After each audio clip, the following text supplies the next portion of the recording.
स्वागत है आप सभी का हमारे इस YouTube channel let's online education पर, जहां के हम टीचर एजुकेशन से जुड़े हुए विभिन्न बिंदुओं के बारे में वीडियो का निर्माण करते हैं।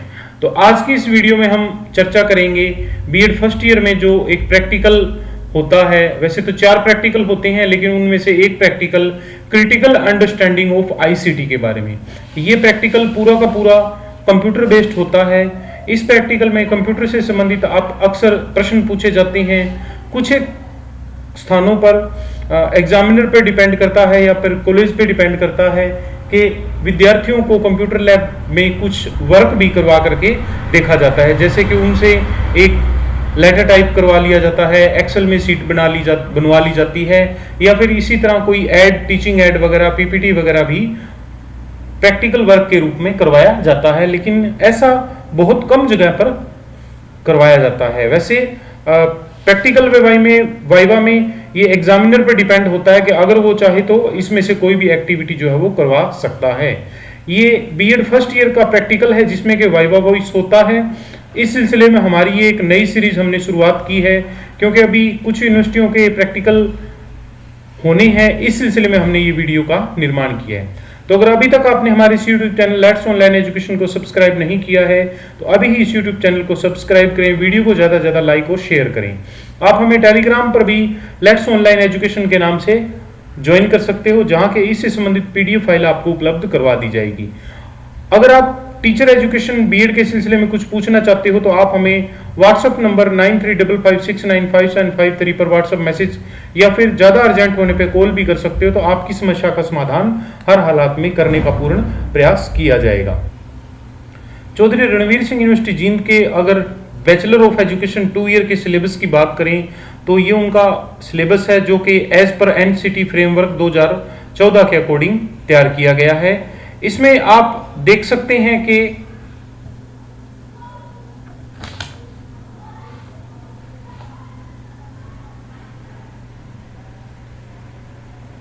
Faculty of education Chaudhary Ranveer Singh university Jind का ये एक सिलेबस की कॉपी है।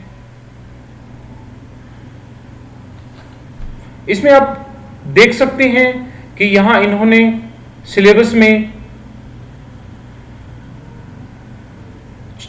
छात्र अध्यापकों के पूर्ण विकास के लिए एनहेंसिंग प्रोफेशनल कैपेसिटी, यानी कि व्यवसायिक जो क्षमता है उसको बढ़ाने के रूप में ये ईपीसी के रूप में ये यहां पर इन्होंने 4 जो सब्जेक्ट जो हैं वो एक तरह से प्रैक्टिकल सब्जेक्ट के रूप में यहां इन्होंने रखे हैं। प्रैक्टिकल के रूप में यहां इन्होंने ये 4 सब्जेक्ट रखे हैं। आप ये देख सकते हैं कि ये जो चारों सब्जेक्ट जो हैं वो यहां पर ये देखिए जो सब्जेक्ट हैं, चारों के चारों सब्जेक्ट जो हैं वो यहां इन्होंने छात्र की व्यावसायिक क्षमता को बढ़ाने के उद्देश्य से यहां इन्होंने निर्धारित किए हैं। जिसमें के जो पहला सब्जेक्ट है वो रीडिंग रिफ्लेक्टिंग ऑन टेक्स्ट का है। दूसरा सब्जेक्ट अगर देखा जाए तो ये subject drama and art in education का है। और तीसरा सब्जेक्ट जो है क्रिटिकल अंडरस्टैंडिंग ऑफ आईसीटी के नाम से है, जिसमें कि आईसीटी से जुड़े हुए खासकर कंप्यूटर एजुकेशन से जुड़े हुए बिंदुओं के बारे में को सिलेबस के अंतर्गत शामिल किया गया है। और इसके अलावा चौथा जो है वो अंडरस्टैंडिंग सेल्फ, यानी अपने आप को समझना के अंतर्गत ये चौथा जो सब्जेक्ट है वो आता है। अब अगर इनके टोटल नंबर की बात करें तो ये 50 नंबर का टोटल माना जाता है, जिसमें से 30 नंबर का एक्सटर्नल वाइवा और 20 नंबर की इंटरनल जाती हैं। आप देख सकते हैं कि चारों सब्जेक्ट जो वो बिल्कुल सेम है। 50 नंबर का टोटल है, जबकि इसमें से 30 नंबर का आपका इन चारों सब्जेक्टों का आप ये देख सकते हैं कि आपके जो चारों सब्जेक्ट हैं वो चारों के चारों सब्जेक्ट जो हैं वो यहाँ 30-30 नंबर के इसमें एक्सटर्नल प्रैक्टिकल होंगे और 20-20 नंबर के आपके कॉलेज की तरफ से इंटरनल भेजे जाएंगे, जो कि प्रत्येक बच्चे के अच्छे ही भेजे जाते हैं। तो टोटल ये आपका 50 नंबर का यहाँ पेपर होता है। इसी 30 नंबर की तैयारी के सिलसिले में आज हम इस वीडियो का निर्माण कर रहे हैं, जो कि क्रिटिकल अंडरस्टैंडिंग ऑफ आईसीटी, जो कि एक तरह से कंप्यूटर आधारित प्रैक्टिकल है, के बारे में आज हम इस वीडियो के माध्यम से चर्चा करेंगे। प्रैक्टिकल की वाइवा के दौरान आपसे कंप्यूटर से संबंधित सामान्य जो प्रश्न है वो पूछे जा सकते हैं। इसी तरह कुछ व्यवहारिक प्रश्न है वो भी पूछे जा सकते हैं। तो यहां ईपीसी की फुल फॉर्म पूछी जा सकती है। तो ईपीसी की फुल फॉर्म आप जरूर याद रखें, एनहेंसिंग प्रोफेशनल कैपेसिटीज। तो एनहेंसिंग मतलब है बढ़ाना, प्रोफेशनल यानी व्यवसायिक, कैपेसिटी यानी क्षमता। प्रत्येक छात्र अध्यापक को इस रूप में तैयार करना ताकि वो भविष्य में एक अच्छे अध्यापक के रूप में, अच्छे व्यवसाय के रूप में शिक्षण की प्रक्रिया को अपना सके और आउटपुट जो है वो बहुत ही बेहतर दे सके। तो यहाँ कंप्यूटर के बारे में सामान्य जो अक्सर पूछ लिया जाता है कि व्हाट इज कंप्यूटर। तो कंप्यूटर की कोई भी एक डेफिनेशन आप याद करें, या फिर आप जो एक सामान्य सी परिभाषा है कि computer is an electronic machine that can process on data. Data means 0 to 9 A to Z, यानी 0 से 9 तक की जो संख्याएं हैं 10, और इसी तरह A to Z तक के जो 10 अल्फाबेट हैं विद वेरी हाई स्पीड और एक्यूरेसी। यानी कंप्यूटर एक विद्युत चलित मशीन है जो कि डाटा यानी कि न्यूमेरिक और अल्फाबेट जो है उन पर बहुत गति से, तेजी से और शुद्धता के साथ कार्य करती है। इसके द्वारा किए गए कार्य में कभी भी गलती जो है वो कंप्यूटर के द्वारा नहीं होती। तो कंप्यूटर के बारे में एक बेसिक जो डेफिनेशन है वो अक्सर यहां पूछ ली जाती है। इसके बाद में दूसरा, अगर इसमें टॉपिक की हम बात करें तो कंप्यूटर के बारे में जो दूसरा टॉपिक है वो बनता है इसके कंप्यूटर जनरेशन के बारे में। तो अब तक कंप्यूटर जनरेशन की अगर बात की जाए तो टोटल 5 कंप्यूटर जनरेशन हुई हैं, और इन जनरेशन को भी बहुत आसान ही है याद रखना। Generation of computer, first generation of computer, second generation of computer, आप यहां इसमें देख सकते हैं कि ये सारी की सारी जो जनरेशन है वो इसमें दी हुई है। फर्स्ट को first generation of computer, second को second generation of computer, third को third generation of computer, fourth को फोर्थ जनरेशन ऑफ कंप्यूटर और फिफ्थ को फिफ्थ जनरेशन ऑफ कंप्यूटर। कभी कभार इसका जो टाइमिंग पीरियड है वो भी पूछ लिया जाता है। 1942 से 1959 तक, 1959 से 1965 तक, 1965 से 1975 तक, 1975 से 1988 तक, और अब जो फिफ्थ जनरेशन ऑफ कंप्यूटर चल रही है 1988 से एट प्रेजेंट तक। इसी तरह इन जनरेशन में जो एक तरह से जो चीजें प्रयोग हुई थी उनके बारे में, जैसे फर्स्ट जनरेशन में ये वैक्यूम ट्यूब यूज हुई थी, सेकंड जनरेशन में ट्रांजिस्टर प्रयोग हुए थे, थर्ड जनरेशन में इंटीग्रेटेड जो चिप आई थी वो प्रयोग की जाने लगी थी। उसके बाद में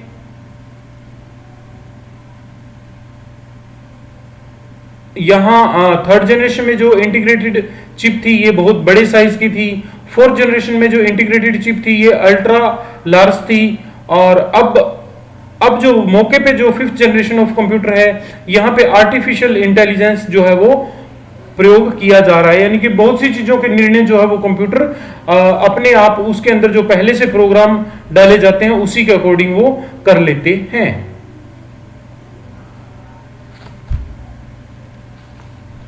इतना कुछ पूछने के बाद में आपसे कंप्यूटर के मेन पार्ट के बारे में पूछ लिया जाता है, यानी कि कंप्यूटर के वे भाग जिनकी वजह से कंप्यूटर जो है वो चलता है। तो यहां मेन भाग में देखा जा सकता है कि सबसे पहला इसका मेन भाग है सीपीयू। सीपीयू के बाद में इसका जो दूसरा भाग है सीपीयू, आप ये देख सकते हैं कि एक गोल बॉक्स के रूप में यहां होता है। ये सीपीयू है इस पिक्चर में यहां जो दिखाया जा रहा है। उसके बाद में इसका दूसरा जो पार्ट है वो मॉनिटर है। मॉनिटर जो है वो लुक लाइक ए टीवी। आपसे ये क्वेश्चन पूछा जा सकता है कि कंप्यूटर का कौन सा भाग एक टीवी के समान दिखाई देता है। तीसरा जो भाग है वो है, आप ये देख सकते हैं कि तीसरा भाग जो है वो यहां कीबोर्ड के रूप में है, जो कि एक बटनों के फट्टे के रूप में भी होता है, जिसमें बहुत सी तरह की बटनें होती हैं और प्रत्येक बटन का अलग अलग फंक्शन होता है, जिसके सिलसिले में आगे हम चर्चा करेंगे। उसके बाद में नेक्स्ट कीबोर्ड का ही वर्क जो है वो माउस के द्वारा किया जाता है। तो ये माउस है, इस पे 2 क्लिक होते हैं, लेफ्ट और राइट, बीच में इसके स्क्रॉल बटन होता है। कभी कभार पूछ लिया जाता है कि माउस में स्क्रॉल बटन कितनी होती हैं, माउस में क्लिक कितने होते हैं, लेफ्ट क्लिक राइट क्लिक तो 2 ही क्लिक होते हैं। उसके बाद में इसका साउंड स्पीकर, जो कि स्पीकर साउंड वगैरह सुनने के लिए, या फिर प्रिंटर वगैरह जो भी इसमें टाइप किया हुआ है उसको प्रिंट करने के लिए। तो औसतन ये 5 पार्ट जो है वो कंप्यूटर के पार्ट के बारे में यहां अक्सर मेन पार्ट के रूप में इनके बारे में प्रश्न पूछ लिया जाता है। ये सामान्य से प्रश्न है। इस वीडियो को आप 1 से 2 बार देखें तो इन चीजों के बारे में हल्की फुल्की जानकारी आपको प्राप्त हो जाएगी। इसके अलावा इसमें यूज ऑफ कंप्यूटर पूछ लिया जाता है कि कंप्यूटर के क्या क्या प्रयोग हैं। तो कंप्यूटर के प्रयोग में आजकल सबसे बड़ा इसका जो प्रयोग है वो एजुकेशन में देखा जा चर्चा की जाती है। जैसे कि इस समय आप ये जो देख रहे हैं तो ये कंप्यूटर के द्वारा एक तरह से आपको क्लास तैयार करके और फिर YouTube के माध्यम से ये क्लास आपको पढ़ाई जा रही है। तो एजुकेशन सेक्टर में अगर देखें तो स्कूल में कंप्यूटर का प्रयोग किया जाता है, कॉलेज में प्रयोग किया जाता है और यूनिवर्सिटी में प्रयोग किया जाता है। स्कूल कॉलेज यूनिवर्सिटी के जो एक तरह से एडमिशन होते हैं, अब वर्तमान में जैसे ऑनलाइन एडमिशन हुए हैं तो वो कंप्यूटर के माध्यम से हुए हैं। ठीक इसी तरह ऑनलाइन एग्जाम हुए हैं तो वो भी कहीं ना कहीं कंप्यूटर के माध्यम से हुए हैं। ठीक इसी तरह जो रिजल्ट आता है तो वो भी ऑनलाइन ही रिजल्ट आता है। पूरे भारत की जितनी भी यूनिवर्सिटियां उन सभी का डाटा कंप्यूटर के माध्यम से, वेबसाइट के माध्यम से हम जब चाहें सर्च कर सकते हैं, देख सकते हैं। वहां उस यूनिवर्सिटी में एक स्टेट से दूसरे स्टेट पर जाके आने की बजाय यूनिवर्सिटी की जो साइट है वो देख करके हम जहां चाहें उस यूनिवर्सिटी के बारे में पूर्ण जानकारी प्राप्त कर सकते हैं। ठीक इसी तरह हॉस्पिटल में भी कंप्यूटर का जो प्रयोग है वो बहुतायत मात्रा में किया जाता है। आजकल शरीर के जो आंतरिक भाग हैं उनको एक तरह से जांचने के लिए कंप्यूटर का एक तरह से प्रयोग किया जाता है। मरीजों के जो रिकॉर्ड हैं वो रखे जाते हैं।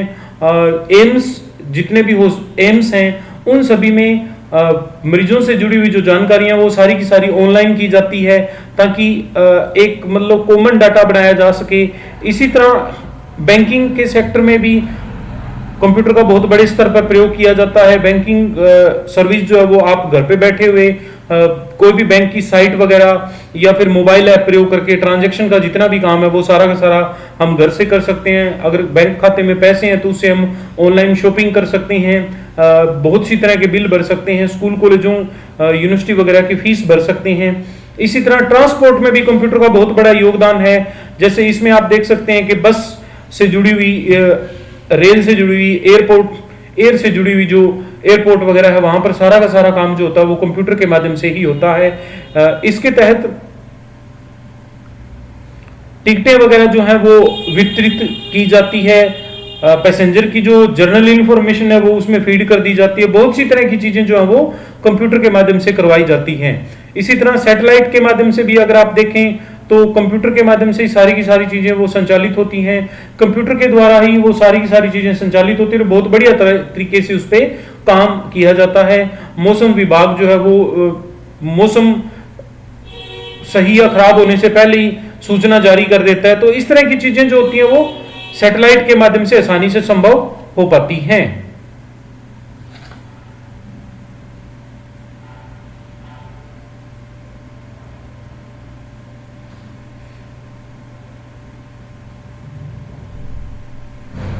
उसके बाद में कंप्यूटर की प्रोसेस के बारे में भी कभी कभार पूछ लिया जाता है।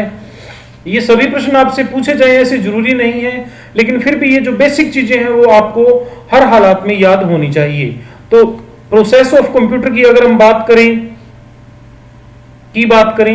तो कंप्यूटर का जो प्रोसेस होता है वो इनपुट, आउटपुट और प्रोसेस 3 पार्ट में डिवाइड होता है। इनपुट यानी कि वो जिसके माध्यम से कंप्यूटर को निर्देश दिए जाते हैं, फिर उस पे प्रोसेस की प्रक्रिया होती है और प्रोसेस की प्रक्रिया के बाद में उसका आउटपुट जो भी कंप्यूटर वर्क करता है वो एक तरह से आउटपुट होता है। एक नॉर्मल सा कंप्यूटर उसमें 2+2 जब आप दबा के एंटर करते हैं तो उसके बाद में 2+2 ये आप इनपुट दे रहे हैं। जैसे ही आप एंटर डालते हैं तो उसमें वो प्रोसेस की प्रक्रिया शुरू होती है और प्रोसेस के बाद में इसका आउटपुट जो है वो रिजल्ट 2+2 4 के रूप में हमारे सामने आ जाता है। तो कैलकुलेटर जो है वो एक सिंपल चीज है, एक छोटा कंप्यूटर है। इसी तरह इस सिलसिले में कंप्यूटर जो होता है उसमें इनपुट डिवाइस होती हैं। इनपुट और इनपुट डिवाइस, इनपुट यानी कि आंतरिक, जैसे हम किसी व्यक्ति विशेष की कोई बात सुनने के लिए जैसे कानों से सुनते हैं, मुंह से चीजों का स्वाद चखते हैं, या हाथ से स्पर्श करके किसी चीज के बारे में जानते हैं, आंखों से देख करके हम किसी चीज की आकृति वगैरह पहचान सकते हैं, कानों से सुन के हम एक तरह से आवाज से पहचान लेते हैं कि कौन व्यक्ति बोल रहा है, हाथ से स्पर्श करके हम चीजों के आकार के बारे में जान लेते हैं, मुंह से चख करके हम चीजों के स्वाद के बारे में कि वो कड़वा है, मीठा है या बेस्वादा है। तो इस तरह की चीजें जो होती हैं वो इनपुट के रूप में हम देखते हैं। तो वो डिवाइस जो कंप्यूटर को इनपुट का कार्य करने के लिए प्रयोग की जाती हैं, वो सभी की सभी डिवाइस इनपुट डिवाइस के रूप में आ जाती है। इसमें सबसे फर्स्ट नंबर पे कीबोर्ड, उसके बाद में माउस जो है वो कीबोर्ड के एक हेल्पर के रूप में काम लिया जाता है। ठीक इसी तरह स्कैनर, जिसे स्कैन करके पीडीएफ फाइलें वगैरह बना करके कंप्यूटर में अपलोड कर ली जाती हैं। उसके बाद में इनपुट डिवाइस से जो भी कार्य किए जाते हैं उस पर प्रोसेस होता है, और प्रोसेस के बाद में उस पर आउटपुट के रूप में रिजल्ट आता है। तो आउटपुट रिजल्ट जिन डिवाइस के माध्यम से आता है, जिन उपकरणों के माध्यम से आता है, वो आउटपुट डिवाइस होती हैं। जैसे मॉनिटर जो कि एक टीवी के रूप में दिखाई देता है, साउंड स्पीकर जिससे कि हम कंप्यूटर पर गीत वगैरह सुन सकते हैं, अगर हम फिल्में देखते हैं तो फिल्मों का चित्रण जो है वो फोटो वगैरह जो है वो मॉनिटर पे चलती रहती है, और उसका फिल्म में जो व्यक्ति विशेष होते हैं वो जो भी बातचीत करते हैं वो साउंड स्पीकर के माध्यम से हम सुनते रहते हैं। इसी तरह प्रिंटर के माध्यम से हम इन चीजों को किसी भी तरह की कोई हार्ड कॉपी है उसको, कोई भी सॉफ्ट कॉपी है उसको प्रिंट करके पेज के माध्यम से उसको हार्ड कॉपी के रूप में प्रयोग किया जाता है। इसके बाद में आपसे अगर पूछा जाए तो आपसे पूछा जा सकता है हार्डवेयर और सॉफ्टवेयर के बारे में। तो हार्डवेयर एक तरह से कंप्यूटर के वो पार्ट हैं जिनको एक तरह से देखा जा सकता है, जिन्हें एक तरह से हम छू सकते हैं। कंप्यूटर के वे पार्ट जिन्हें छुआ जा सकता है वे सभी हार्डवेयर के अंतर्गत आ जाते हैं। जैसे कंप्यूटर के मेन पार्ट सीपीयू है, मॉनिटर है, कीबोर्ड है, माउस है, प्रिंटर है, साउंड स्पीकर है। ये सारे के सारे वो पार्ट जिन्हें हम आंखों से देख सकते हैं, जिन्हें हम छू सकते हैं, ये सारे के सारे कंप्यूटर के पार्ट हार्डवेयर के रूप में आ जाता है। इसी तरह कंप्यूटर में हार्डवेयर के बाद दूसरा इसका आता है सॉफ्टवेयर। तो सॉफ्टवेयर में वो चीजें आती हैं जिन्हें हम एक तरह से छू नहीं सकते, बल्कि हार्डवेयर के पार्ट को एक साथ जोड़ करके उसके बाद में उसमें सॉफ्टवेयर डाल दी जाती हैं, और उस सॉफ्टवेयर के माध्यम से वो सारी की सारी चीजें प्रॉपर तरीके से आपस में जुड़ करके काम करती है। जैसे सीपीयू में कीबोर्ड लगा दिया जाता है, माउस की वायर लगा दी जाती है, और मॉनिटर की वायर लगा दी जाती है, तो वो एक सिंपल कंप्यूटर हो जाता है। अब अगर इसी में कोई साउंड वगैरह सुनना है तो उसमें एक स्पीकर जो होता है वो अलग से लगाया जाता है जिससे कि आवाज आती है।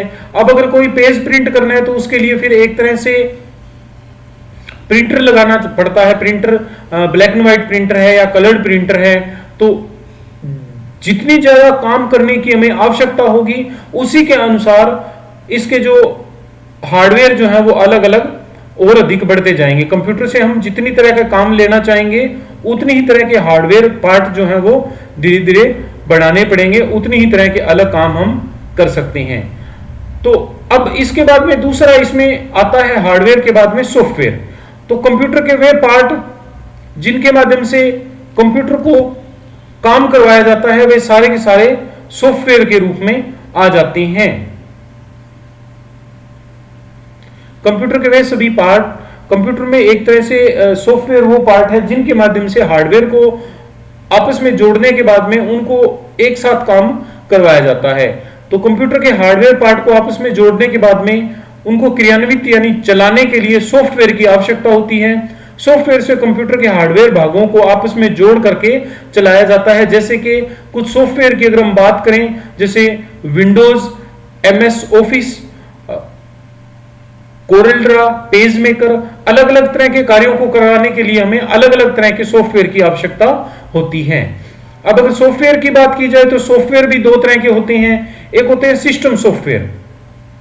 सिस्टम सॉफ्टवेयर वो होते हैं जिसके अंतर्गत कंप्यूटर के हार्डवेयर पार्ट को जोड़ने के बाद में उनको चलाने के लिए वो सॉफ्टवेयर जो है वो अपलोड किए जाते हैं। जैसे इसमें आप देख सकते हैं कि ये विंडो जो है ये एक तरह से कंप्यूटर का सिस्टम सॉफ्टवेयर है। सॉफ्टवेयर के वे प्रकार जो कंप्यूटर के हार्डवेयर पार्ट को जोड़ने के बाद में उनसे कार्य करवाने के लिए प्रयोग किए जाते हैं। कंप्यूटर के हार्डवेयर को जोड़ने के बाद सबसे पहले इनमें सिस्टम सॉफ्टवेयर को इंस्टॉल किया जाता है। फर्स्ट टाइम कंप्यूटर के हार्डवेयर पार्ट को जोड़ने के बाद में उसमें जो फर्स्ट टाइम जो सॉफ्टवेयर किए जाते हैं उनको सॉफ्टवेयर को इंस्टॉल करना कहते हैं। जैसे अक्सर हम सुनते हैं अभी मेरा कंप्यूटर या मेरा लैपटॉप नहीं चल रहा है, क्यों नहीं चल रहा है, कहते हैं इसकी विंडो करप्ट हो गई है तो मैं इसकी विंडो जो है वो इंस्टॉल करवाऊंगा। इनका कार्य केवल और केवल कंप्यूटर के हार्डवेयर पार्ट को आपस में जोड़कर उनको सही रूप में कार्य करवाने के लिए किया जाता है। जैसे विंडो यानी सॉफ्टवेयर केवल और केवल सिस्टम सॉफ्टवेयर वो होते हैं जो कंप्यूटर के सिस्टम को आपस में जोड़ करके चलाने के लिए प्रयोग किए जाते हैं। उसके बाद में दूसरी तरह के जो एप्लीकेशन है वो एप्लीकेशन सॉफ्टवेयर के अंतर्गत आ जाते हैं। पहला होता है सिस्टम सॉफ्टवेयर और दूसरा होता है एप्लीकेशन सॉफ्टवेयर। तो एप्लीकेशन सॉफ्टवेयर में वो सॉफ्टवेयर आ जाते हैं जो अलग अलग तरह के कार्य करवाने के लिए कंप्यूटर में इंस्टॉल किए जाते हैं और उसके बाद में उसके आधार पर काम किया जाता है। तो एप्लीकेशन सॉफ्टवेयर का प्रयोग सिस्टम सॉफ्टवेयर को इंस्टॉल करने के बाद में इंस्टॉल करके किया जाता है। इनके इंस्टॉल करने के बाद में कंप्यूटर का प्रयोग आम आदमी के द्वारा किया जा सकता है, यानी कि व्यक्ति जिस तरह का काम करना चाहता है आम आदमी उसी तरह का उसमें सॉफ्टवेयर डालना जरूरी होता है। यूज ऑफ कंप्यूटर में हमने जो देखा कि स्कूल में काम करना है या ट्रांसपोर्ट के लिए जो काम करना है, कंपनियों के लिए जो काम करना है, तो इनके लिए अलग अलग तरह के सॉफ्टवेयर बनाए जाते हैं और जिनके आधार पर कंप्यूटर के माध्यम से काम करवाया जाता है। तो कंप्यूटर में जितनी तरह के एप्लीकेशन सॉफ्टवेयर होंगे उतनी तरह के कार्य कंप्यूटर के माध्यम से करवाए जा सकते हैं। इनमें से जैसे एप्लीकेशन सॉफ्टवेयर में MS ऑफिस है, पेज मेकर है, कोल्ड्रा है, फोटोशॉप है और भी बहुत सी तरह के एप्लीकेशन सॉफ्टवेयर जो है उनका प्रयोग करवाया जाता है। आज की इस वीडियो में हमने बीएड प्रैक्टिकल के viva voice critical understanding of ICT का जो आपका प्रैक्टिकल लिया जाएगा के महत्वपूर्ण टॉपिकों के बारे में चर्चा की। तो आप इस वीडियो को ज्यादा से ज्यादा लाइक और शेयर करें। अगर अभी तक आपने हमारे इस YouTube channel let's online education को सब्सक्राइब नहीं किया है तो अभी इस YouTube चैनल को सब्सक्राइब करें, वीडियो को ज्यादा से ज्यादा लाइक और शेयर करें। अगर आप इस सिलसिले में हमें कुछ सुझाव देना चाहते हैं तो वो आप हमें WhatsApp नंबर पर दे सकते हैं या फिर कमेंट बॉक्स में भी आप वो सुझाव हमें दे सकते हैं। जितने ज्यादा आप सुझाव दोगे उतनी ही ज्यादा इस तरह की वीडियो का निर्माण किया जाएगा और अगर किसी तरह का कोई सुधार करना है तो उस सिलसिले में भी ज्यादा ज्यादा सार्थक प्रयास किए जाएंगे। तो एक बार फिर मिलते हैं इसी तरह की एक और वीडियो जो कि सीरियल नंबर 2 से आएगी में। तब तक के लिए आप सभी का धन्यवाद। आपका दिन शुभ हो।